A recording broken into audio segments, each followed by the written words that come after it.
ఆ ఉమ్మడి జిల్లాలో స్థానిక సంస్థల ఎమ్మెల్సీ ఉప ఎన్నికల ప్రక్రియ పతాక స్థాయికి చేరుకుందా? బీఆర్ఎస్ కాంగ్రెస్ పార్టీల ఎమ్మెల్యేలు, మాజీ ఎమ్మెల్యేలు క్యాంపు రాజకీయాలను షురూ చేస్తున్నారా? ఎన్నికలకు సమయం దగ్గర పడుతూ ఉండడంతో అంతవరకు ఓటర్లు పార్టీలు మారకుండా ఉండేందుకు వీలుగా క్యాంపు రాజకీయాలను షురూ చేశారా? ఈ కొద్ది రోజులు ఎన్నికలకు కీలకం కావడంతో క్యాంపు రాజకీయాలు అభ్యర్థుల గెలుపు ఓటములపై ప్రభావం చూపడం ఖాయమని రాజకీయ విశ్లేషకులు అంటున్నారు. ఇంతకు ఆ ఉమ్మడి జిల్లా ఏది? ఆ నేతలు ఎవరు?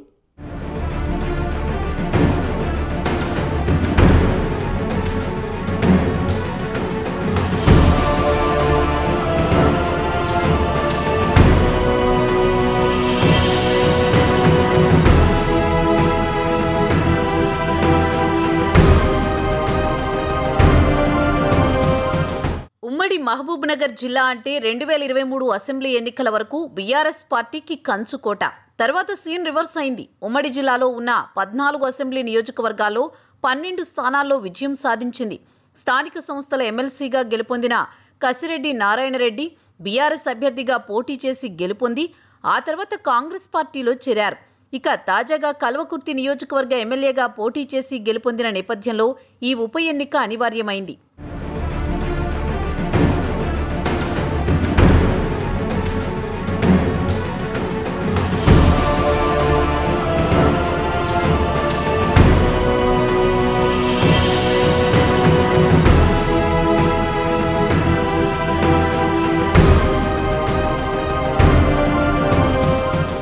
ఉమ్మడి జిల్లాలో మొత్తం 1450 మంది ఓటర్లున్నారు. వీరిలో 850 మందికి పైగా బీఆర్ఎస్ పార్టీకి చెందిన ఎంపీటీసీలు, జెడ్పీటీసీలు, మున్సిపల్ కౌన్సిలర్లు ఉన్నారు.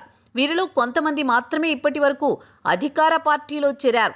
కాంగ్రెస్ పార్టీకి 350 మంది ఓటర్లు ఉండగా బీజేపీకి 150 మంది ఓటర్లున్నట్టు అంచనా ఉంది. ఎన్నికల సమయం నాటికి పరిస్థితులు తమకు పూర్తిగా అనుకూలంగా మారతాయన్న నమ్మకంతో కాంగ్రెస్ పార్టీ నేతలు ఉండగా తమ ఓటర్లను కాపాడుకునే ప్రయత్నాలను బీఆర్ఎస్ మాజీ మంత్రులు, ఎమ్మెల్యేలు ప్రారంభించారు. ఈ ఉప ఎన్నికను గులాబీ అధిష్టానం ప్రతిష్టాత్మకంగా తీసుకుంది. దీంతో మాజీలు వారి వారి నియోజకవర్గాల్లో సమావేశాలు ఏర్పాటు చేసి నేతలు పార్టీ మారకుండా తగిన సలహాలు, సూచనలు చేస్తున్నారు.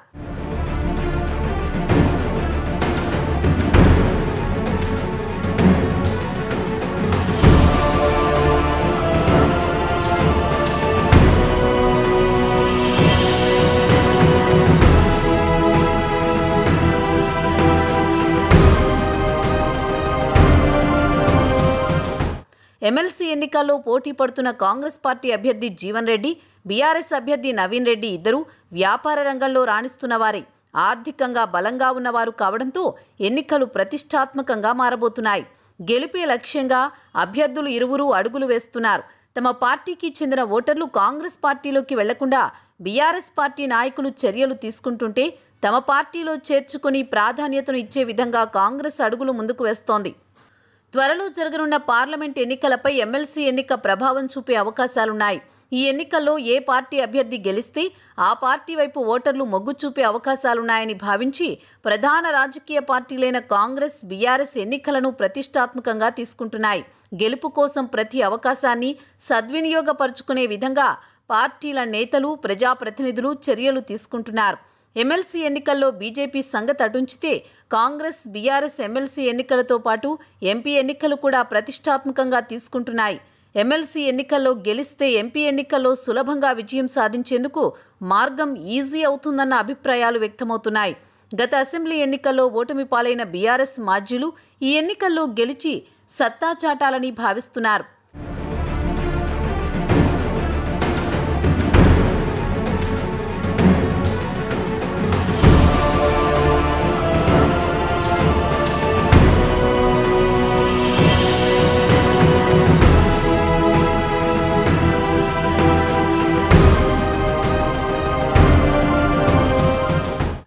ఉమ్మడి మహబూబ్నగర్ జిల్లాలో ఇప్పటికే ఓటర్లందరినీ తమ వైపు ఆకర్షించుకునేందుకు వీలుగా కాంగ్రెస్, బీఆర్ఎస్ అభ్యర్థులు పోటాపోటీగా డబ్బులు పంపిణీ చేసినట్టు ప్రచారం జరుగుతోంది.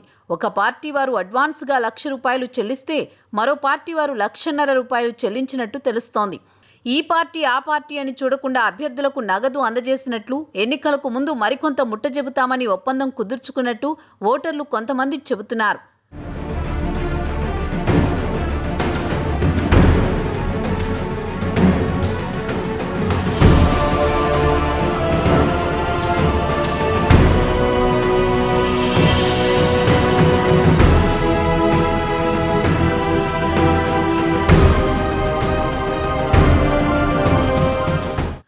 నిజానికి బీఆర్ఎస్ కాంగ్రెస్ రెండు పార్టీలు ఊహించని విధంగా అభ్యర్థులను ఎంపిక చేశాయి.